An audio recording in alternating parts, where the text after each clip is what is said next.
Saudara-saudara kekasih di dalam Tuhan, kita bersyukur kita bisa bertemu lagi di dalam acara Renungan Harian GP Kris Pangkal Pinang. Sebelum kita bersama merenungkan firman Tuhan ini, mari kita berdoa mohon pertolongan Tuhan, mohon Roh Kudus membuka hati dan pikiran kita. Kita berdoa. Bapa di dalam sorga, terima kasih kami boleh belajar firman Tuhan melalui renungan harian gereja kami. Kami mohon Roh Kudus pada saat ini untuk membimbing kami supaya kami dapat mengerti firman Tuhan. Pakailah hamba-Mu untuk menyampaikannya dengan sederhana. Terima kasih Tuhan, dalam nama Tuhan Yesus kami berdoa. Amin. Saudara sekalian, sekali lagi kita bersyukur kepada Tuhan di dalam masa pandemi virus COVID yang masih begitu hebat ini. Kita masih diberi kesempatan, tubuh yang sehat untuk belajar firman Tuhan. Kita akan melanjutkan renungan kita mengenai riwayat Tuhan Yesus. Dan hari ini kita akan bicarakan satu pokok, yaitu Tuhan Yesus menyembuhkan ibu mertua Petrus.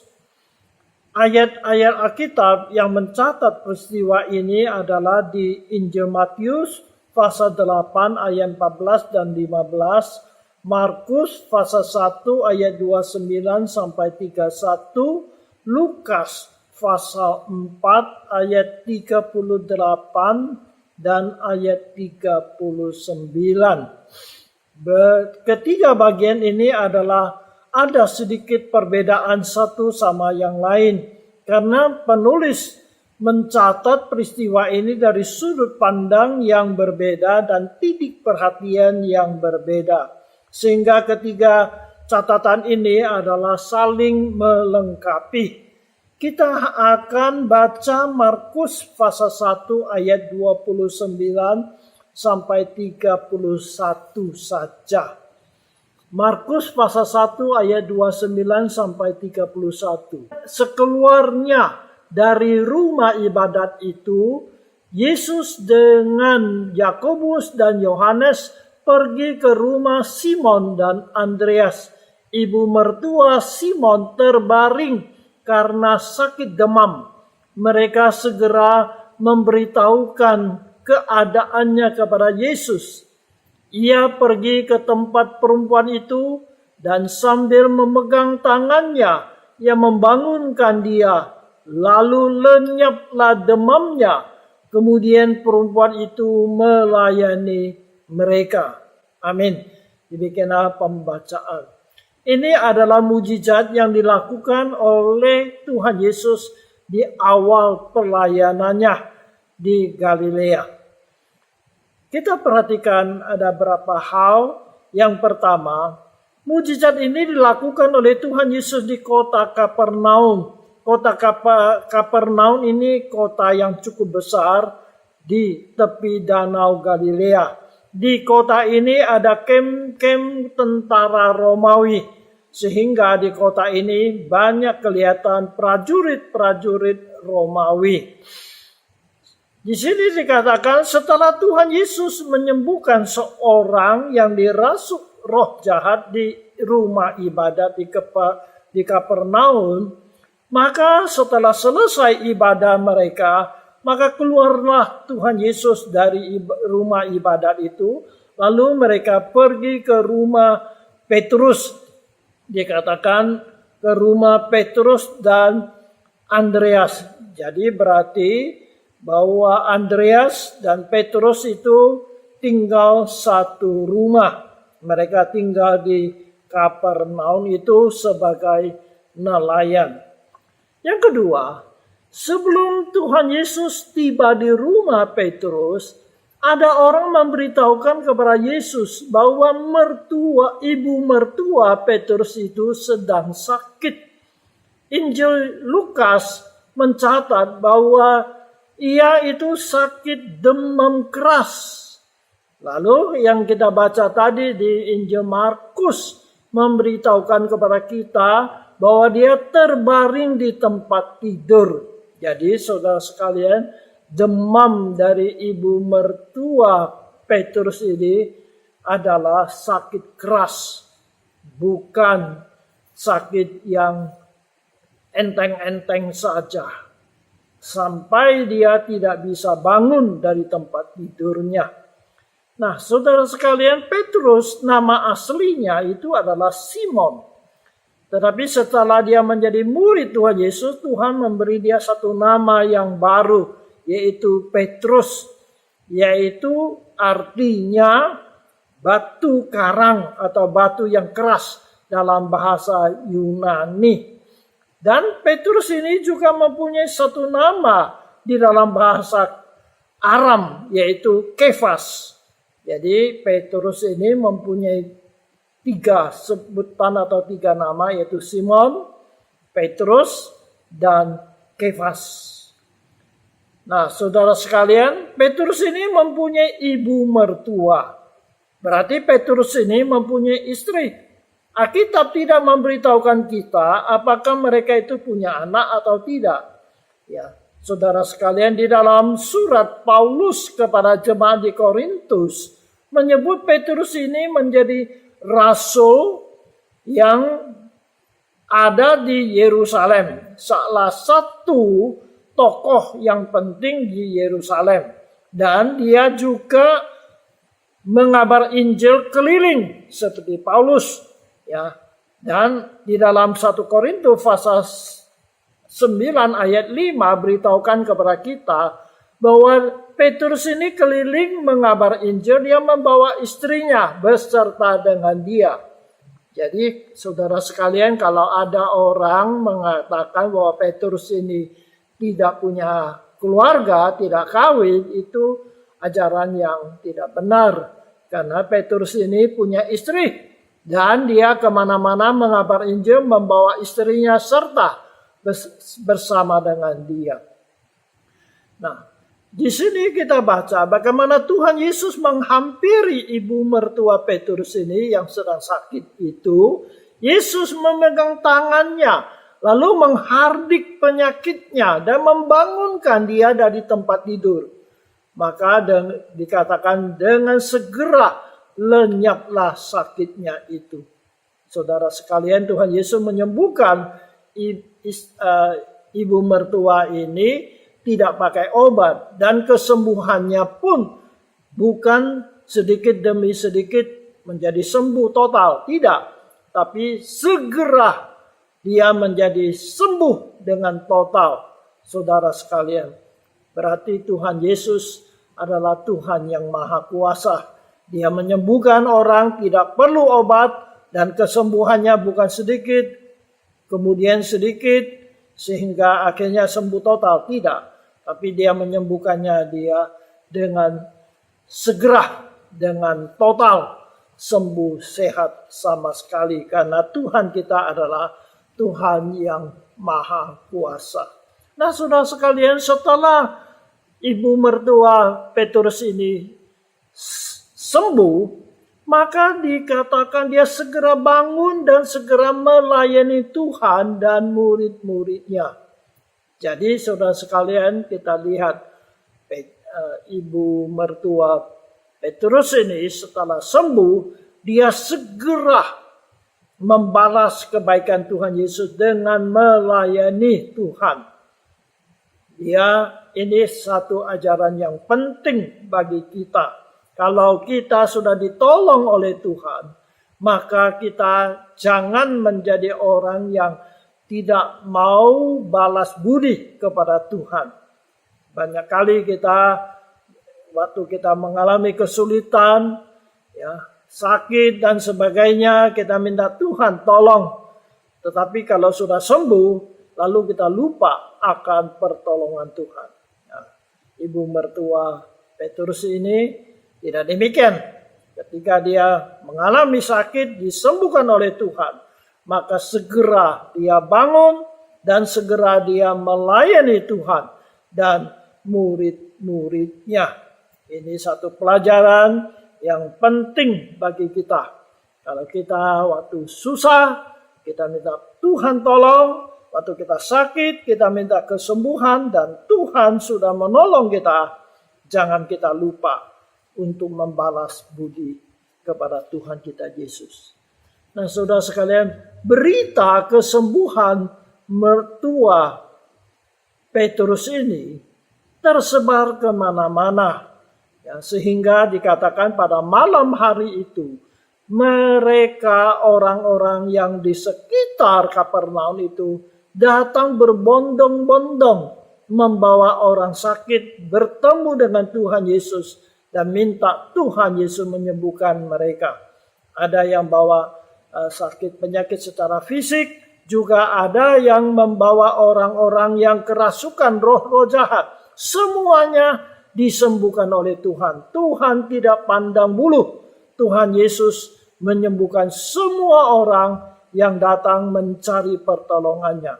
Satu pertanyaan, mengapa mereka datang kepada Tuhan minta kesembuhan pada malam hari? Bukankah lebih baik kalau mereka datang hari masih siang? Tapi kita harus ingat, hari itu adalah hari Sabat. Mereka itu adalah orang Yahudi yang mempunyai agama Yahudi. Nah, menurut ajaran mereka, hari Sabat itu tidak boleh bekerja. Maka mereka tidak berani datang minta pertolongan atau kesembuhan kepada Yesus pada siang hari atau sebelum lewat hari Sabat itu. Kita tahu bahwa orang Yahudi menghitung hari itu itulah dari terbenamnya matahari sampai besok matahari terbenam lagi. Jadi itulah sebabnya sesudah matahari terbenam, sudah malam, mereka baru datang kepada Tuhan. Jadi hari Sabatnya itu sudah lewat, malam sudah datang. Itulah sebabnya mereka datang berbondong-bondong kepada Tuhan pada malam hari. Mereka tidak berani datang kepada Tuhan pada siang hari. Karena mereka adalah orang Yahudi yang ajaran Sabat mereka itu, yang diajar oleh rabi-rabi mereka itu adalah tidak boleh bekerja, tidak boleh menyembuhkan orang, tidak boleh mengobatin orang pada hari Sabat, minta tolong kesembuhan pun tidak boleh pada hari Sabat. Oleh sebab itulah mereka datang pada hari sudah malam. Nah, saudara sekalian, satu pertanyaan. Apakah mujizat kesembuhan masih ada pada zaman sekarang? Kalau kita baca di kitab Injil, kitab Kisah Rasul, kita melihat pada zamannya Tuhan Yesus, ketika dia ada di dunia ini, pada zaman awal gereja, maka kita baca banyak kisah kesembuhan yang dilakukan. Apakah mujizat kesembuhan itu masih ada? Saudara sekalian, kita harus percaya bahwa Tuhan kita itu Maha Kuasa dan Maha Kasih. Mujizat kesembuhan itu masih tetap ada sampai zaman ini. Karena kuasa dan kasih Tuhan tidak berubah. Hanya cara Tuhan bekerja itu setiap zaman dan setiap tempat itu berbeda-beda. Kita harus mengerti bahwa mujizat kesembuhan itu hanya sebagai alat yang dipakai oleh Tuhan untuk membawa orang datang mendapat keselamatan. Kita tahu Tuhan Yesus datang ke dunia ini tujuannya bukan untuk menyembuhkan orang sakit. Tujuannya bukan mengusir setan. Tetapi dia datang adalah untuk menjadi juru selamat manusia dengan mati di kayu salib, menebus dosa manusia, dan hari ketika dia bangkit dari kematiannya. Itu tujuannya. Jadi Tuhan Yesus datang ke dunia bukan untuk menyembuhkan orang sakit, tetapi adalah untuk menyelamatkan manusia dari kematian yang kekal, yaitu hukuman yang kekal di dalam api neraka. Oleh sebab itulah Tuhan Yesus datang ke dunia adalah untuk menyelamatkan kita manusia dari siksaan api neraka yang kekal.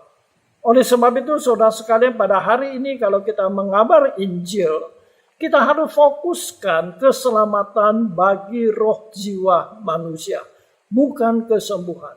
Boleh-boleh saja kita berdoa untuk orang sakit, mohon Tuhan kesembuhan, dan kita yakin Tuhan juga bekerja sampai hari ini. Tetapi harus kita ingat, kesembuhan itu hanya sebagai sarana, sebagai perantara untuk membawa manusia mendapat keselamatan yang kekal. Saudara sekalian, apa gunanya seseorang mendapat kesembuhan tetapi roh jiwanya binasa? Demikian juga saudara sekalian, kalau kita sakit, kita harus berdoa kepada Tuhan, mohon Tuhan kesembuhan. Tetapi saudara sekalian, apakah Tuhan mau menyembuhkan kita dengan cara bagaimana? Kita pasrah kepada Tuhan. Apakah hanya dengan doa saja? Puji Tuhan, mujizat terjadi. Tapi kalau Tuhan mau memakai obat-obatan atau tangan dokter, kita juga bersyukur kepada Tuhan. Itu juga cara Tuhan untuk menyembuhkan kita. Tetapi kalau Tuhan mau memakai penyakit kita untuk membawa kita pulang ke rumah Bapa di sorga, kita pun harus menerimanya dengan penuh dengan syukur.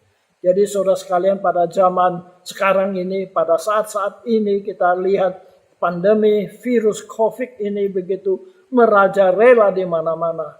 Kita boleh berdoa minta pertolongan dari Tuhan.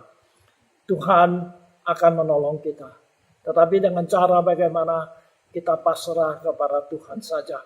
Kita melihat banyak saudara kita yang terpapar oleh virus COVID ini, tapi Tuhan sembuhkan dia.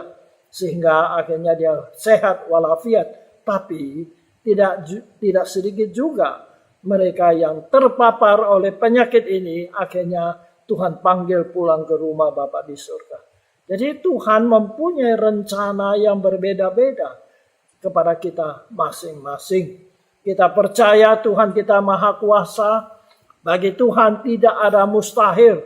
Oleh sebab itu kalau kita ada sakit, datanglah berdoa kepada Tuhan, minta pertolongan kepada Tuhan. Tetapi apakah Tuhan mau menyembuhkan kita dengan cara doa saja? Terserah kepada Tuhan. Tapi kalau Tuhan mau menyembuhkan kita melalui obat, melalui tangan dokter, itu pun adalah pertolongan daripada Tuhan. Tuhan mempunyai rencana yang berbeda-beda kepada kita setiap orang. Waktu kita mengalami sakit, doalah, minta pertolongan Tuhan. Kita percaya Tuhan itu maha kuasa. Tapi kalau Tuhan mau jemput kita pulang ke rumah Bapa di sorga, pun kita harus rela. Karena keselamatan jiwa kita itu adalah yang paling penting. Karena Tuhan datang adalah untuk menyelamatkan jiwa kita. Amin. Mari kita berdoa. Terima kasih Tuhan, kami percaya Tuhan maha kuasa dan maha kasih. Sampai hari ini kuasa Tuhan, kasih Tuhan tidak berubah. Oleh sebab itu, jikalau pada hari ini ada saudara-saudara kami yang sakit, apapun juga sakit penyakit mereka, kami percaya Engkau berkenan, Engkau berkuasa untuk menyembuhkan mereka. Namun ya Tuhan, bukan kehendak kami yang jadi, kehendak Tuhan yang jadi. Pada hari ini saudara Tuhan, Engkau tahu banyak saudara kami yang mengalami sakit terpapar oleh virus COVID ini. Kami mohon Engkau berkenan menolong mereka, menyembuhkan mereka, menguatkan iman mereka. Biar melalui COVID ini Tuhan, Engkau menguatkan iman kami supaya kami tetap setia kepada Tuhan. Inilah permohonan kami. Ketika mereka berseru kepada Engkau, berdoa kepada Engkau, mohon Tuhan, Engkau mendengar, Engkau menjawab doa-doa mereka. Terima kasih Tuhan, inilah permohonan kami. Dalam nama Tuhan Yesus kami berdoa. Amin. Kiranya Tuhan berkati kita. Sampai jumpa pada kesempatan yang lain.